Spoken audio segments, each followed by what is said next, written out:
Hello दोस्तों, आप लोग कैसे हैं। आशा करता हूं कि आप लोग अच्छे होंगे और मस्त होंगे। मैं क्लास 9th का मैथ पढ़ा रहा था, यानी वृत्त चैप्टर, जो प्रश्नावली 9 है ना, नहीं चैप्टर नंबर 9 करा रहा था। उसके अंतर्गत प्रश्नावली 9.3 यानी इस वृत्त वाले चैप्टर का लास्ट प्रश्नावली करा रहा था। क्लियर। इसमें 3 क्वेश्चंस बचा हुआ है। चलिए तीनों क्वेश्चंस हम लोग देखते हैं। क्लियर। तो क्वेश्चन नंबर 10, 11 और 12 ये 3 क्वेश्चन बचा हुआ है। 3 क्वेश्चंस के बाद ये पूरा प्रश्नावली 9.3 कंप्लीट हो जाएगा, है ना। चलिए देखिए क्वेश्चन नंबर 10 कह क्या रहा है कि यदि किसी त्रिभुज की, है ना, यदि किसी त्रिभुज की 2 भुजाओं को व्यास मानकर, देखिए मैंने एक त्रिभुज बनाया है ए बी सी, है ना, ए बी सी। तो देखिए ए बी सी जो है कि एक त्रिभुज है। क्या है ये? त्रिभुज है। तो कह रहा है कि किसी त्रिभुज की 2 भुजाओं को, तो देखिए यहाँ से ये ए सी और ये बी सी, ये 2 भुजाएं हैं, है ना। ए सी और बी सी 2 भुजाओं को व्यास मानकर, देखिए मैंने इसको व्यास मानकर, ये ए सी और बी सी भुजा को व्यास मान करके एक वृत्त बनाया है। क्या बनाया है? वृत्त बनाया है दोनों तरफ।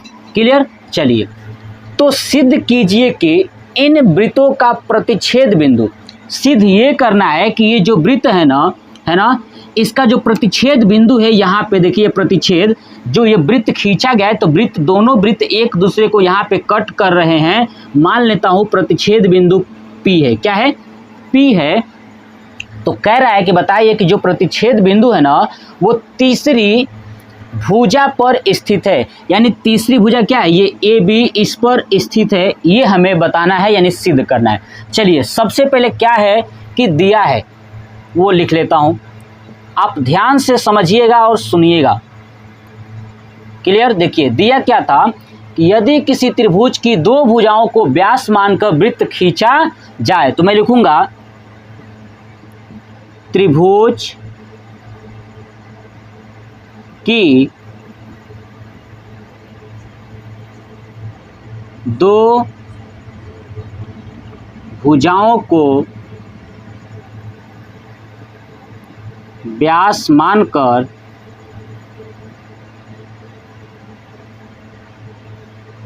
वृत्त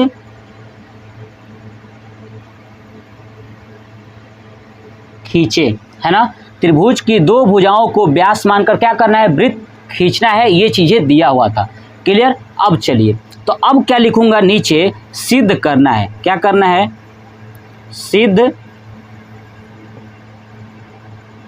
करना है।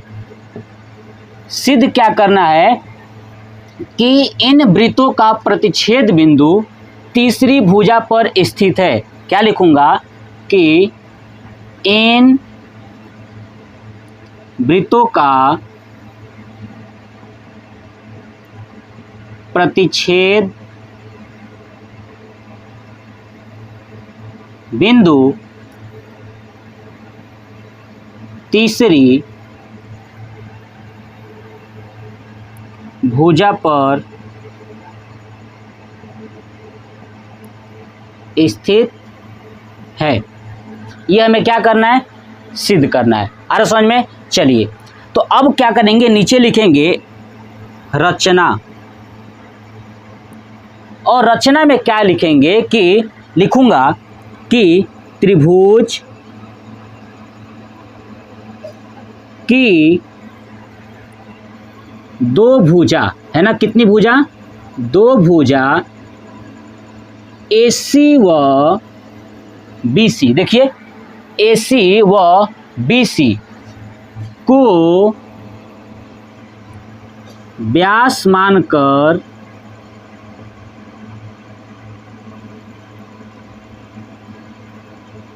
वृत्त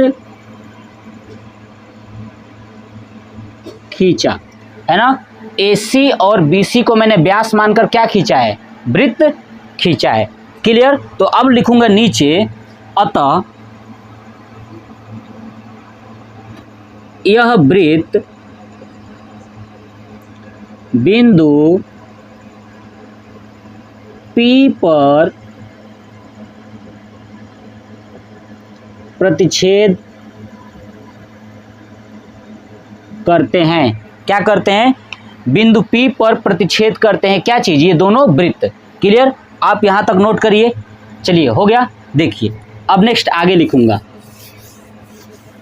देखिए अब क्या लिखूंगा कि देखिए आप ध्यान सुनिएगा। अब क्या लिखना है? रचना में ही लिखना है। और क्या लिखना है? अगर ये बिंदु P पर प्रतिच्छेद कर रहा है तो मैं क्या करूं? त्रिभुज का एक शीर्ष क्या है? C। तो त्रिभुज के एक शीर्ष से बिंदु P पर क्या कर दे? एक रेखा खींचने पर। तो लिखूंगा यही चीज कि शीर्ष है ना, कौन सा शीर्ष? त्रिभुज का। तो लिख देता हूं पूरा, त्रिभुज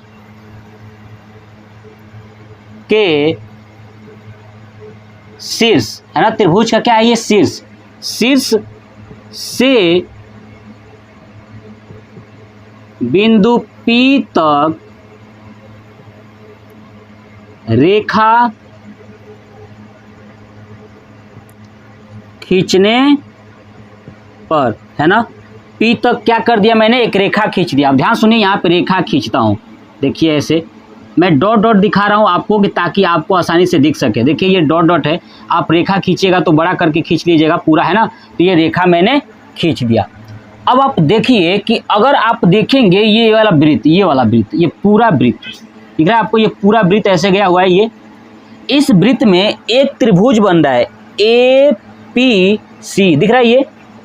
ये त्रिभुज इस वृत्त में क्या बन रहा है? APC एक त्रिभुज बन रहा है। तो लिखूंगा, ध्यान सुनिए। अब क्या लिखेंगे कि त्रिभुज APC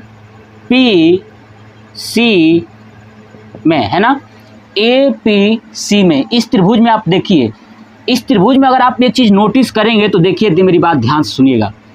ये मान लेता हूं कि देखिए ये है हमारे पास व्यास। क्या है ये? व्यास। तो ऐसे ही तो बना है ये त्रिभुज।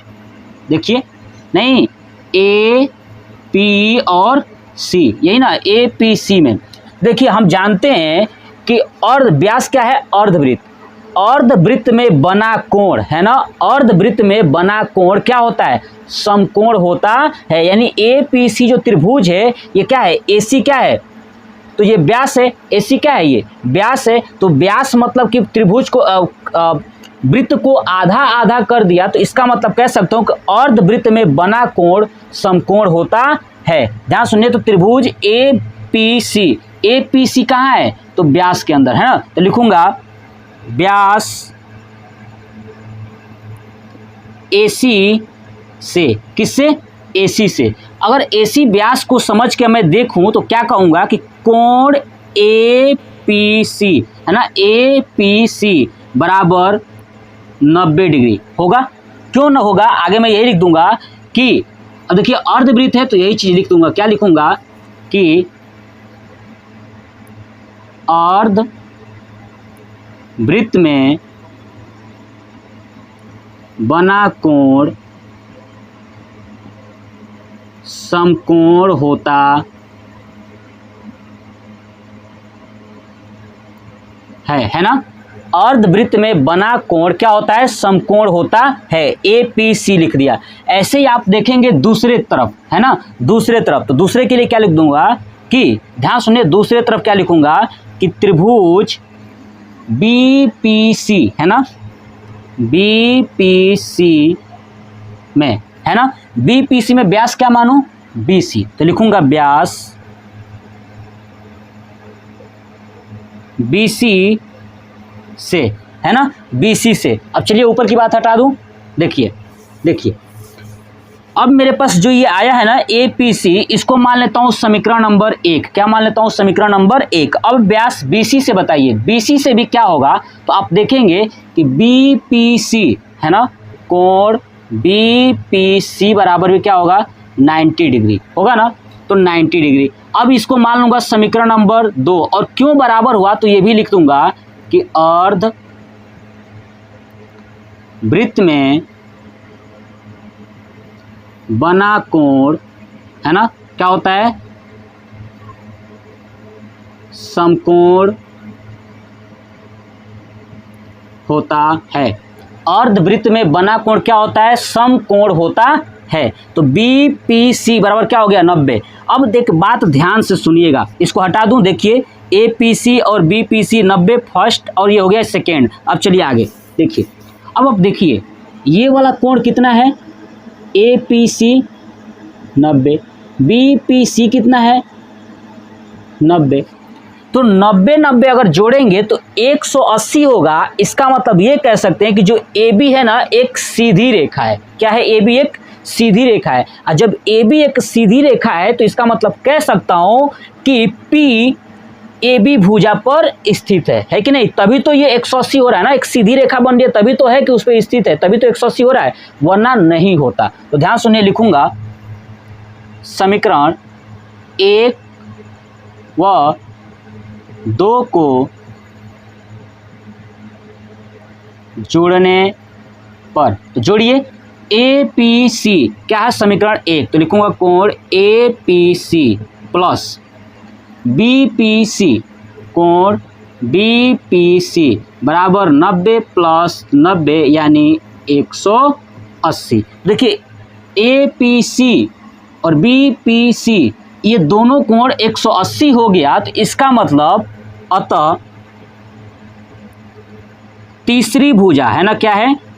तीसरी भुजा AB है ना, AB एक सीधी रेखा है। क्या है ये? सीधी रेखा है। और जब सीधी रेखा है तो P उसी रेखा पर स्थित है। अब नीचे यही लिख दूंगा कि ठीक है कि प्रतिच्छेद बिंदु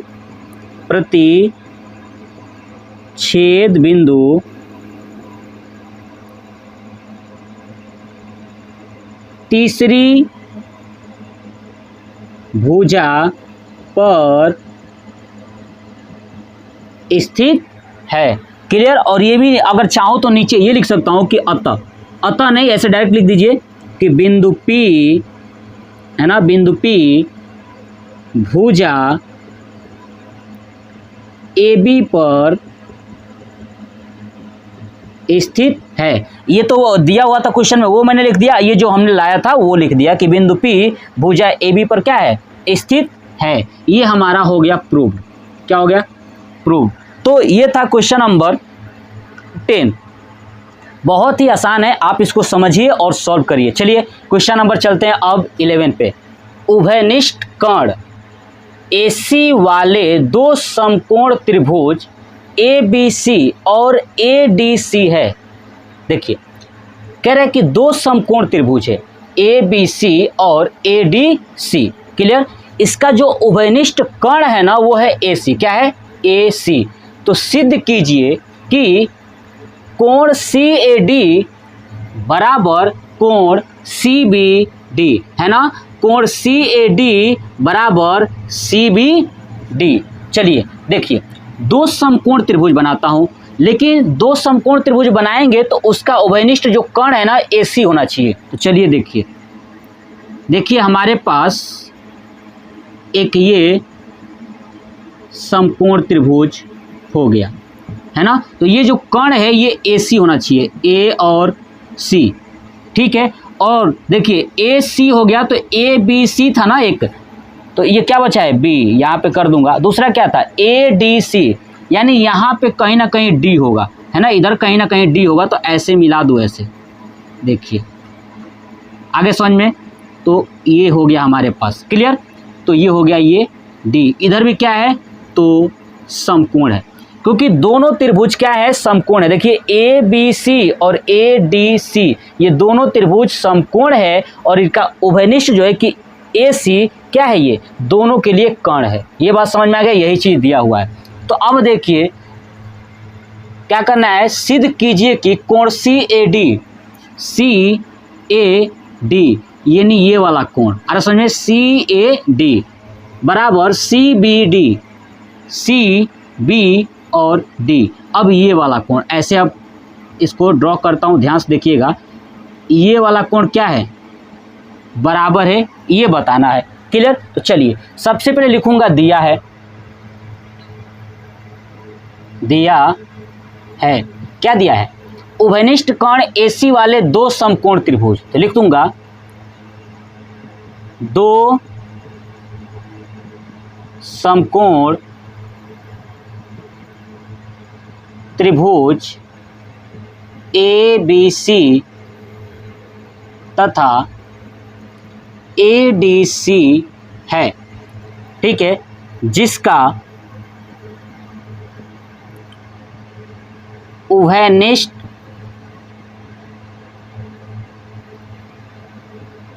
कोण AC है। क्या है ये?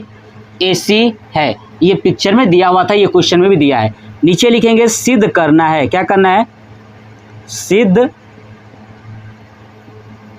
करना है। क्या सिद्ध करना है? कि कोण CAD, लिखूंगा कोण CAD बराबर कोण CBD। आगे समझ में? CAD बराबर CBD, ये हमें सिद्ध करना है। चलिए, सबसे पहले क्या करूंगा कि मैं B और D को मिलाऊंगा। तो इसके लिए लिखूंगा रचना। क्या लिखूंगा? रचना। लिखूंगा क्या? कि शीर्ष B व D को मिलाने पर, तो मैंने इसको मिला दिया, तभी तो कोण बनेगा ना। कौन सा कोण? CBD। जब ये मिलेगा नहीं तब तक कैसे बनेगा? तो इसलिए मैंने इसको मिला दिया। क्लियर? अब आप मेरी बात ध्यान से सुनिएगा। क्लियर? आप इसको नोट करिए। चलिए, अब हटा दूं। देखिए, अब आपको पता है कि ये ABC और ADC दोनों क्या है? समकोण त्रिभुज है। क्या है? समकोण त्रिभुज। तो समकोण का मतलब कि जो ये बीच में B है ना, ये 90 का है और ये D क्या है? 90 का है। क्लियर? और इनका उभयनिष्ठ क्या है? AC है। तो जब AC है तो हम एक बात जानते हैं, यदि ध्यान से सुनिए, कोण B और कोण D का मान 90 है, इधर भी 90 है, तो दोनों 90-90 है। क्या है ये? 90-90 है। तो इसको लिख दूंगा। क्या लिखूंगा? आप ध्यान से देखिए। लिखूंगा कि कोण ABC बराबर 90। क्लियर? ये क्या हुआ था? दिया था किस चीज से? समकोण त्रिभुज से। तो आगे लिख दूंगा समकोण त्रिभुज से। क्लियर ना? ये चीजें दिया हुआ था। दूसरा ADC, तो कोण ADC बराबर भी क्या होगा? 90 डिग्री। ये भी किससे? समकोण त्रिभुज से। आगे समझ में ना? अब इसको ऊपर वाले को मान लेता हूँ समीकरण 1 और नीचे वाले को मान लेता हूँ समीकरण 2। तो क्या लिखूंगा अब? समीकरण 1 व 2 को जोड़ने पर, है ना, 1 और 2 को जोड़ने पर, तो लिखूंगा कोण ABC प्लस कोण ADC बराबर 90 प्लस 90 यानी 180। तो कोण ABC प्लस कोण ADC बराबर 180। अब देखिए, ABC और ADC यानी इसका मतलब कोण B है ना, ABC का मतलब कोण B और ADC का मतलब कोण D बराबर 180। देखिए, कोण B और कोण D, ध्यान सुनिए कि शीर्ष के सम्मुख कोणों का योग अगर 180 अंश होता है, इसका मतलब कि जो दिया गया चतुर्भुज है ना, वो चक्रीय चतुर्भुज होता है। यानी क्या होता है कि सम्मुख कोणों का योग है ना, अगर सम्मुख कोणों का योग अगर 180 अंश होता है, इसका मतलब कि दिया गया जो चतुर्भुज क्या होता है? चक्रीय चतुर्भुज होता है। तो देखिए, आमने सामने का जो कोण है वो 180 अंश है ना, 180 अंश। ठीक है, तो इसका मतलब कह सकता हूं कि ABCD क्या है? एक चक्रीय चतुर्भुज है। अतः ABCD एक चक्रीय चतुर्भुज है। ABCD क्या है? एक चक्रीय चतुर्भुज है। ये चीज मैंने प्रूफ कर दिया। अगर ये चक्रीय चतुर्भुज है तो बताइए सभी शीर्षों से होकर वृत्त जाएगा इसे, है ना, सभी शीर्षों से होकर एक वृत्त बनेगा कि नहीं बनेगा? ठीक है, क्योंकि ये चक्रीय चतुर्भुज है। अब आप ध्यान से सुनिए, यहां तक नोट कर लीजिए।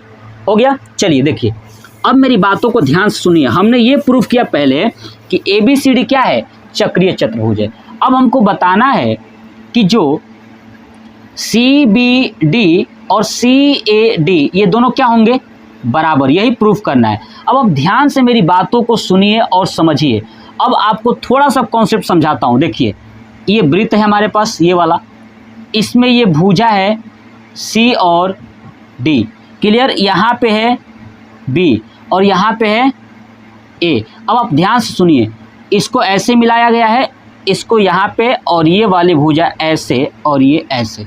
ये दोनों कोण बताना है कि क्या है, बराबर है, यही ना बताना है, ये वाला कोण इसके बराबर है, यही प्रूफ करना है कि CAD और CBD आपस में क्या होंगे, बराबर। अगर आप एक चीज नोटिस कर पा रहे हैं क्या, कि यहाँ पे एक जीवा है CD, दिख रहा है आपको CD, और हम जानते हैं कि जीवा के, है ना, एक ही जीवा पर, ध्यान सुनिए, एक जीवा पर एक ही वृत्तखंड के तरफ बनने वाला कोण क्या होता है, बराबर होता है ना। ये अगर CD जीवा समझ लें तो जीवा के एक ही तरफ यानी वृत्तखंड के तरफ बनने वाला जो कोण होता है आपस में क्या होता है, बराबर होता है। तो लिखूंगा जीवा CD लेने पर, है ना, किसको लिया हूं, CD को, तो लिखूंगा कि कोण CAD बराबर कोण CBD, ये दोनों क्या हो जाएंगे, बराबर। किसके कारण बराबर होंगे, तो अब आगे यहां पे मेंशन कर दूंगा। क्या करूंगा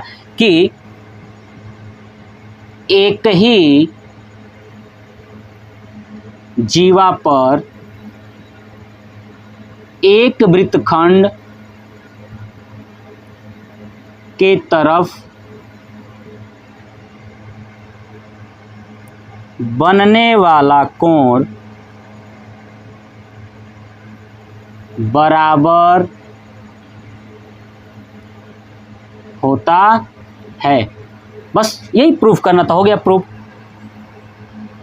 अब आप एक बात नोटिस किए, मैंने आखिर में इसमें क्या किया, कुछ नहीं, सबसे पहले यही कॉन्सेप्ट किया कि इसको चक्रीय चतुर्भुज सिद्ध किया। जब चक्रीय चतुर्भुज सिद्ध हो जाएगा तो पता चल जाएगा कि हाँ ये चतुर्भुज चक्र के अंदर है, यानी वृत्त के अंदर है। और जब वृत्त के अंदर है तो जीवा वाला रूल लगा दिया, तो दोनों कोण क्या हो गए, बराबर हो गए। तो ये था क्वेश्चन नंबर 11, क्लियर। चलिए अब चलते हैं क्वेश्चन नंबर 12 पे। 12 कह रहा है कि सिद्ध कीजिए कि चक्रीय समांतर चतुर्भुज आयत होता है ना। यानी सिद्ध यही करना है कि एक चक्रीय समांतर चतुर्भुज है और बताना है कि क्या वह आयत होता है। तो चलिए कैसे सॉल्व करेंगे, ध्यान से सुनिए। सबसे पहले एक चक्र बनाता हूं, तो बना दिया ये वृत्त, ठीक है, और इसमें समांतर चतुर्भुज बनाता हूं। क्या चीज, समांतर चतुर्भुज, क्लियर। तो ये हमारे पास हो गया एक समांतर चतुर्भुज, क्लियर। A B C और D, ये बना दिया समांतर चतुर्भुज। प्रूफ यही करना है कि यह आयत होता है, यही सिद्ध करना है, क्लियर। तो चलिए अब समझते हैं, ध्यान से सुनिए कैसे इसको सॉल्व करेंगे। देखिए सबसे पहले दिया है, लिखूंगा दिया है, क्या दिया है कि यही ना कि चक्रीय समांतर चतुर्भुज, तो ABCD लिख दूंगा। ABCD एक समांतर चतुर्भुज है। अब एक बात बताइए, समांतर चतुर्भुज का गुण क्या होता है, यही ना कि आमने सामने की भुजाएं बराबर होती हैं। क्या होती हैं, आमने सामने की भुजाएं बराबर होती हैं, और शीर्ष के सम्मुख कोण भी आपस में बराबर होते हैं। मतलब कि कोण A कोण C के बराबर होगा और कोण B कोण D के बराबर होगा, यही ना। तो बस यही लिख देता हूं कि ABCD एक समांतर चतुर्भुज है। ये तो दिया था, अगर चतुर्भुज है तो इसका मतलब कि कोण A बराबर कोण C, देखिए A और C क्या होगा, बराबर होगा। ये बात हम लोग जानते हैं, समझ में आ गया, बस ये चीज हो गया। अब समझिए ये क्या है, एक चक्र के अंदर है। क्या है ये, एक चक्र के अंदर है। अगर बताइए कि अगर ये चक्र के अंदर है, इसका मतलब लिख सकता हूं कि, अब ध्यान सुनिए, सिद्ध करना है, सिद्ध करना है, ये लिखता हूं पहले, उसके बाद सॉल्व करते हैं। सिद्ध करना है, क्या करना है, यह एक आयत है। देखिए आयत और समांतर चतुर्भुज बिल्कुल सेम होते हैं, बस थोड़ा सा फर्क होता है। देखिए आयत में भी आमने सामने की भुजाएं बराबर होती हैं, समांतर चतुर्भुज में भी आमने सामने की भुजाएं बराबर होती हैं, लेकिन समांतर चतुर्भुज का जो कोण होता है ना, प्रत्येक कोण 90 का नहीं होता है, जबकि आयत में प्रत्येक कोण 90 का होता है। क्लियर? तो ये बात हम लोग जानते हैं। अब ये चीज़ मैंने बता दिया कि अगर समांतर चतुर्भुज है तो आमने सामने का कोण यानी सम्मुख कोण क्या होगा, तो बराबर होगा। तो कोण ए बराबर कोण सी मैंने लिखा है, तो क्या लिखूंगा कि समांतर, यहाँ पे लिख देता हूँ कि समांतर चतुर्भुज की सम्मुख कोण क्या होते हैं, बराबर होते हैं। ये मैंने लिख दिया। क्लियर? चलिए अब हमको इसको सॉल्व करना है, तो ध्यान से सुनिए कि कैसे इसे सॉल्व करेंगे। अब फिर से देखिए, ये सोचिए कि ए बी सी डी ये क्या था, एक चक्रीय समांतर है ना, क्या था, चक्रीय। तो लिखूंगा उपपत्ति। अब इसे सॉल्व करेंगे। ए बी सी डी एक चक्रीय चतुर्भुज है। क्या है ये? चक्रीय चतुर्भुज है। मैं मान लेता हूं कि ये चक्रीय चतुर्भुज है ना। ABCD क्या है? चक्रीय चतुर्भुज है। क्यों है? क्योंकि क्वेश्चन में भी दिया है कि चक्रीय है ये, है ना। तो देखिए अगर ये चक्रीय चतुर्भुज है तो चक्रीय चतुर्भुज का गुण क्या कहता है कि सम्मुख कोणों का योग 180 अंश होता है। तो लिख दूंगा यानी कोण A प्लस कोण C, है ना, कोण A प्लस कोण C बराबर 180 अंश, यही ना होता है। आगे क्या लिखूंगा, कारण लिखूंगा कि चक्रीय चतुर्भुज के सम्मुख कोणों का योग 180 अंश होता है। कितना होता है? 180। ये लिख दिया कारण। अब बताइए, ऊपर हमने देखा था कि समांतर चतुर्भुज की सम्मुख कोण क्या होती हैं, बराबर होती हैं। तो इस वाले से A बराबर C, यहाँ पे A प्लस C है, तो क्या मैं A की जगह पे C रख दूं? यहाँ पे रख दूंगा कोण C प्लस कोण C बराबर 180। तो ये क्या हो जाएगा, 2 कोण C बराबर 180। तो देखेंगे कोण C बराबर आ गया 90 डिग्री, यानी एक शीर्ष का कोण कितना होता है, 90। यहाँ पे आया है प्रूफ करने के बाद, इसका मतलब प्रत्येक शीर्ष कितने कितने के होंगे, 90 90 के होंगे। यही तो है कि अगर एक शीर्ष प्रूफ हो गया कि 90 डिग्री का है, तो क्या कह सकता हूँ कि ABCD एक आयत है। तो आगे अब नीचे लिख दूंगा, इसके नीचे यहाँ पे, ठीक है। अतः ABCD एक आयत है। क्या है यह? एक आयत है। तो ये था हमारा पूरा प्रश्नावली 9.3। आप इसका स्क्रीनशॉट लीजिए, बहुत ही आसान है, ज़्यादा कुछ इसमें नहीं करना है।